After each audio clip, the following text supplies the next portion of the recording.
You see it clearly, you have seen it for months, and no one around you will look at it. The question is not whether your vision is correct. The question is what it is costing you to carry it alone. Welcome to the Stoic Compass. I am EPICTETUS, and today I am joined by Carl Jung and LAOZI. Today we are examining what does it mean to see what others can't, and why is it a burden as much as a gift?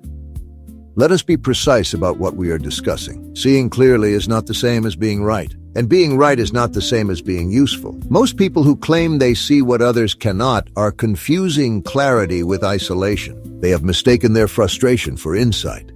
That is too fast, Epictetus. There is a real phenomenon here that you are brushing past. Some individuals genuinely do perceive things that the group cannot or will not see. Jung called this the function of the differentiated type.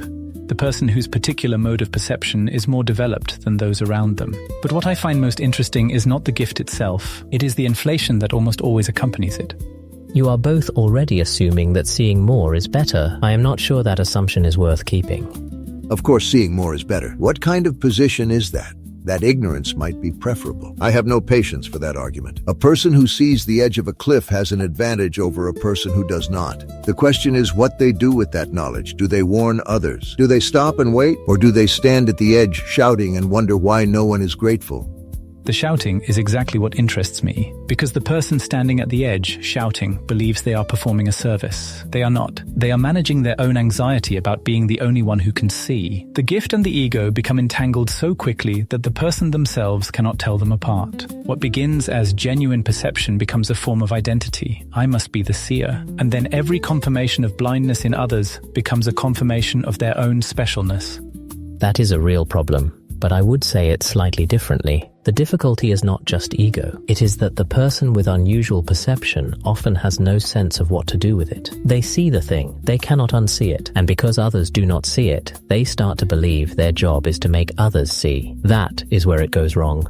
And that, I will grant, is a mistaken judgment. Not a curse, not a psychological wound. A mistaken judgment. You saw something. Fine. What is actually in your control? You cannot make another person see. That has never been in your control, and it never will be. The moment you decide that your job is to transfer your vision into someone else's skull, you have left the domain of what is yours and walked into the domain of what is theirs. And then you will suffer, because you are trying to govern something you have no power over. But you are leaving out what happens to the person who suppresses it, who sees clearly and says nothing, who decides, out of stoic prudence, to keep their perception private and simply act on it quietly. That person does not escape the burden. They carry it differently. The unexpressed insight does not disappear. It compresses. And what compresses eventually finds another way out. In bitterness, in contempt, in a slow withdrawal from the people around them. I have seen this in patients. The world's loneliest people are not those who see nothing. They are those who see a great deal and have concluded that sharing it is useless. That is true, but the answer is not to share more. The answer is to stop needing the sharing to mean something. The burden is not the seeing. The burden is the story the seer tells about the seeing, that it makes them responsible, that it obligates them, that it separates them from everyone else. Now you are close to something useful, LAOZI, but I want to push on it, because there is a real question of obligation here. If you see that a decision is going to harm people, your team, your family, your city, and you stay quiet because you have made peace with the fact that you cannot control others, is that wisdom or is that cowardice dressed up as philosophy? It is neither, usually. It is a false choice. You are asking whether to speak or stay silent, as though those are the only options, and as though speaking means the same thing regardless of how it is done. Someone can offer what they see clearly and without attachment to whether it is received. That is not silence, and it is not shouting. It is something else entirely. What strikes me about this whole conversation is that we are circling a wound without naming it. The real burden of seeing what others cannot is not the frustration of being ignored. It is the loneliness of it. And loneliness is not a philosophical problem. It is a psychological one. The person who sees differently begins to feel that their inner life is fundamentally untranslatable. That there is no one who will ever fully inhabit the same perceptual world they inhabit. That is an existential condition that no amount of clarity about control will resolve.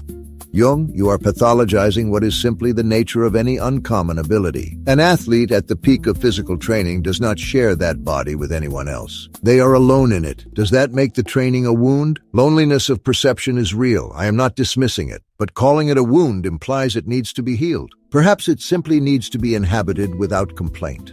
The athlete comparison is interesting. The athlete does not try to make everyone else's body move like theirs. They move. There is something in that.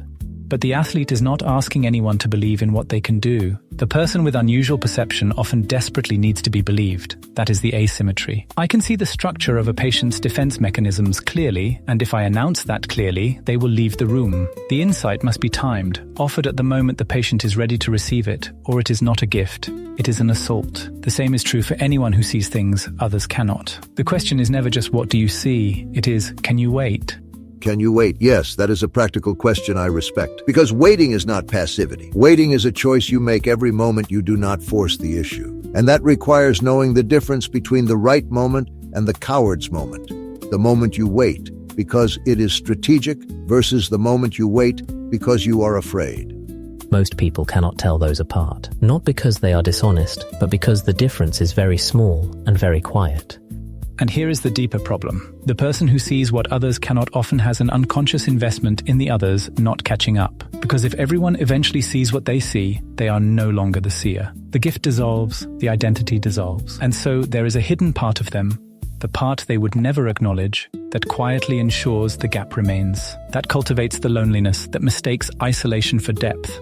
That is a claim you cannot prove by argument, Jung. You are attributing a hidden motive to someone based on a psychological theory. That may be true for some people. It is not true as a universal law. You are right that I cannot prove it universally, but I would ask you this. How many people do you know who genuinely saw something true and important before others did, who did not carry at least a trace of pride in having seen it first? The pride is not the problem. The problem is when the pride becomes the point, and the seeing becomes secondary to the status of being the one who saw.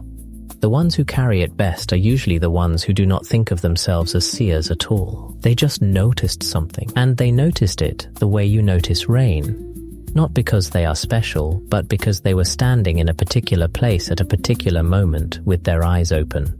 That is as close to a practical description of the correct posture as I have heard in this conversation. You notice something. The noticing is not your identity. It is not your burden. It is not your obligation. It is simply information you hold. The question is what you do with information. You assess what is in your control. You act where you can act. You release the rest. And yet you keep skipping past the cost, Epictetus. The reason this is a genuine burden and not just a management problem is that perceiving clearly in a world that perceives unclearly is isolating in a way that is not easily reasoned away. You can tell a person to release what is not in their control. You cannot reason them out of the ache of not being seen in return. No, but you can stop making the ache mean something it does not mean. The ache is real. What is not real is the conclusion most people draw from it. That they are therefore separate, therefore different, therefore alone in some permanent and irreversible sense. That conclusion is added. It is not in the seeing. It is in the story about the seeing. And that story is the thing that is in your control, not the fact of perceiving differently, not the response of the people around you. The story you build around what you see, that is yours, completely yours. I do not disagree that it is constructed. I disagree that it is easily deconstructed. You make it sound like a person can simply choose to tell a different story, but the story is often not conscious. It lives below the level of choice. That is precisely what makes the work difficult. The water does not decide which way to run. It runs where the ground allows it. The story changes when the conditions for it change, not when someone commands it to change. Then change the conditions. That is action. That is what I'm asking for. If your story is wrong, examine it. If your loneliness is a habit, disrupt it. None of this requires waiting for something underground to shift on its own schedule. Some things cannot be forced into speed, Epictetus. That is not a failure of will. It is the nature of deep processes. And some things that look deep are just habits that have been left alone long enough to feel profound. All of this argument, and we have not yet said the one true thing. Let it be said now. The burden of seeing what others cannot is not the seeing itself. It is the story you have built around it. And most of that story was assembled so quietly, you did not notice it happening. Here is what that story usually says, that your perception makes you responsible, that if you can see the thing, you must fix the thing, that the gap between what you see and what others see is a measure of your distance from them, permanent, widening, and ultimately about your worth. None of that is true, but it feels true because you have been living inside it. What is actually happening is simpler and harder. You have a perception. That perception is not your identity. It does not obligate you to become the person who makes everyone else understand. It does not mean you are fundamentally alone. It means you are standing in a particular place with a particular angle of vision. That is all. The burden lifts, partially, not completely, when you stop needing the seeing to be witnessed. When you can hold what you notice without requiring it to be confirmed, without making the absence of confirmation a verdict on you. Today, try this. Identify one thing you have been seeing clearly that no one around you seems to see. Write it down plainly, not the story around it, just the observation. Then write down what you have been concluding about yourself because no one else sees it. Look at that conclusion directly. Ask whether it is actually in the seeing or whether you put it there. That is the work, not the vision, what you have wrapped around it. You came into this thinking the problem was other people's blindness. It is not. The problem is what you have decided the blindness means about you. Your perception belongs to you. Your story about your perception that you can change, not by forcing it, by looking at it. Go do that. If today's conversation has served you, take it further. Pay Attention by C. Tribune. 12 Lessons in the Practice of Seeing Clearly. Available now on Amazon.